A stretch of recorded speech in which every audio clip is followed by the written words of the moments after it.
ਦੂਸਰੇ ਪਾਸੇ ਪੰਜਾਬ ਤੋਂ ਬਾਹਰ ਵੀ ਗੁਰੂ ਘਰਾਂ ਦੇ ਵਿੱਚ ਹਾਲ ਕੋਈ ਚੰਗਾ ਨਹੀਂ ਹੈ। ਬੋਧੀ ਅਸਥਾਨ 'ਚ ਤਬਦੀਲ ਕਰ ਦੇਣਾ ਇੱਕ ਗੁਰਦੁਆਰਾ ਸਾਹਿਬ ਨੂੰ ਘਟਨਾ ਤਾਂ ਮੰਦਭਾਗੀ ਹੈ ਹੀ, ਦੂਸਰੇ ਪਾਸੇ ਜਥੇਦਾਰ ਸਾਹਿਬ ਦਾ ਬਿਆਨ ਆਇਆ, ਕੀ ਹੈ ਜੀ ਬਿਆਨ?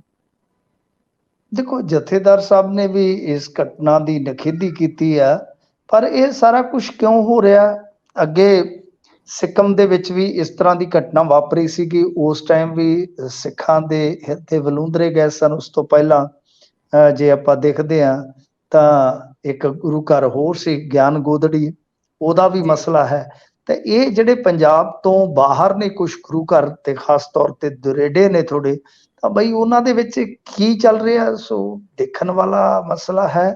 ਤਾਂ ਗੱਲ ਇਹ ਆ ਕਿ ਬਈ ਜਿਹੜਾ ਇਹ ਮਾਮਲਾ ਹੈ ਖਾਸ ਤੌਰ ਤੇ ਜੇ ਆਪਾਂ ਦੇਖੀਏ ਅਰੁਣਾਚਲ ਪ੍ਰਦੇਸ਼ ਦੇ ਵਿੱਚ ਆ, ਕਹਿੰਦੇ ਕਿ ਇੱਥੇ ਗੁਰੂ ਨਾਨਕ ਦੇਵ ਜੀ ਨਾਲ ਸੰਬੰਧਿਤ ਇੱਕ ਇਤਿਹਾਸਕ ਸਥਾਨ ਸੀ ਜਿਸ ਨੂੰ ਬੋਧੀ ਅਸਥਾਨ ਦੇ ਵਿੱਚ ਤਬਦੀਲ ਕੀਤਾ ਗਿਆ।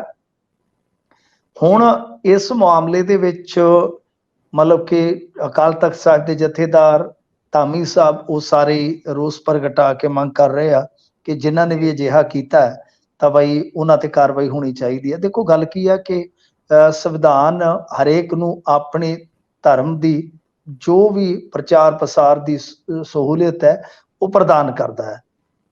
तो इस तरह है कि ये एक तरह नाल कह लो कि संविधानक जो हक है किसी भी धर्म का, किसी भी धार्मिक अस्थान का जां धार्मिक लोगों का, ਤਾਂ ਇਹ ਉਹਦਾ ਵੀ ਉਲੰਘਣ ਹੈ ਕਾਨੂੰਨੀ ਤੌਰ ਤੇ ਜੇ ਇਸ ਤਰ੍ਹਾਂ ਹੋਇਆ। ਵੈਸੇ ਤੇ ਤਸਵੀਰਾਂ ਛਪੀਆਂ ਨੇ, ਕੱਲ ਦੇ ਅਖਬਾਰ 'ਚ ਵੀ ਛਪੀਆਂ ਸੀਗੀਆਂ, ਅੱਜ ਵੀ ਸ਼ਾਇਦ ਛਪੀਆਂ ਕਿ ਅਰੁਣਾਚਲ ਪ੍ਰਦੇਸ਼ ਦੇ ਮੈਚੂਕਾ ਗੁਰਦੁਆਰੇ 'ਚ ਸ਼ੋਭਤ ਪਾਲਕੀ ਸਾਹਿਬ ਤੇ ਸੱਜੇ ਹੁਣ ਉੱਥੇ ਦੱਸਦੇ ਕਿ ਮੂਰਤੀ ਸਥਾਪਿਤ ਕਰ ਦਿੱਤੀ ਗਈ ਆ। ਮਤਲਬ ਕਿ ਦੋ ਫੋਟੋਆਂ ਨੇ ਕਿ ਜਿਹਦੇ ਵਿੱਚ ਪਹਿਲਾਂ ਤਾਂ ਪਾਲਕੀ ਸਾਹਿਬ ਆ ਪਰ ਬਾਅਦ ਦੇ ਵਿੱਚ ਉਸੇ ਜਗ੍ਹਾ ਤੇ ਮੂਰਤੀ ਸਥਾਪਿਤ ਕਰ ਦਿੱਤੀ ਗਈ ਆ।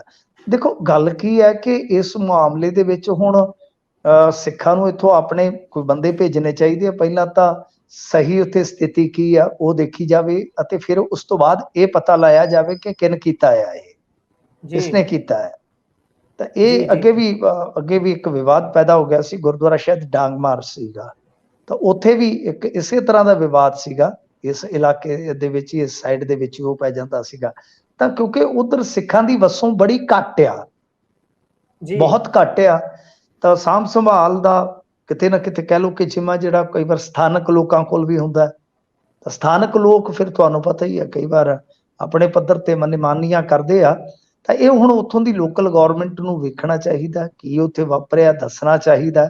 ਪਰ ਸਭ ਤੋਂ ਵੱਡੀ ਗੱਲ ਹੈ ਕਿ ਐਸਜੀਪੀਸੀ ਨੂੰ ਆਪਣੀ ਕਮੇਟੀ ਉੱਥੇ ਘੱਲਣੀ ਚਾਹੀਦੀ ਹੈ ਜਿਹੜੀ ਕਿ ਇੱਕ ਰਿਪੋਰਟ ਤਿਆਰ ਕਰੇ ਕਿ ਵਾਕਿਆ ਉੱਥੇ ਹੋਇਆ ਕੀ ਆ, ਅਸਲ 'ਚ ਉੱਥੇ ਵਾਪਰਿਆ ਕੀ ਆ।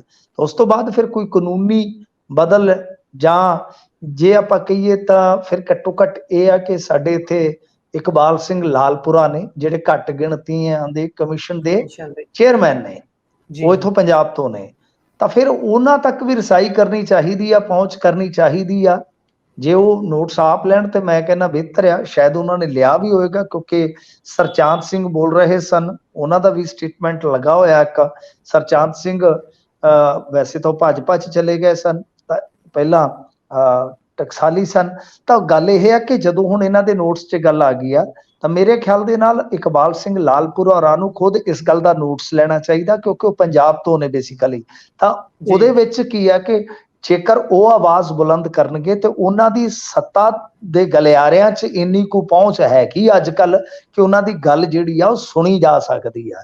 ਸੋ ਇਸ ਕਰਕੇ ਜੇ ਉਹ ਨੋਟਿਸ ਲੈਣ ਤੇ ਬਿਹਤਰ ਹੋਏਗਾ, ਜੇ ਨਹੀਂ ਨੋਟਿਸ ਲਿਆ ਤਾਂ ਕਿਸੇ ਨਾ ਕਿਸੇ ਨੂੰ ਸ਼ਿਕਾਇਤ ਜ਼ਰੂਰ ਕਰਨੀ ਚਾਹੀਦੀ ਆ।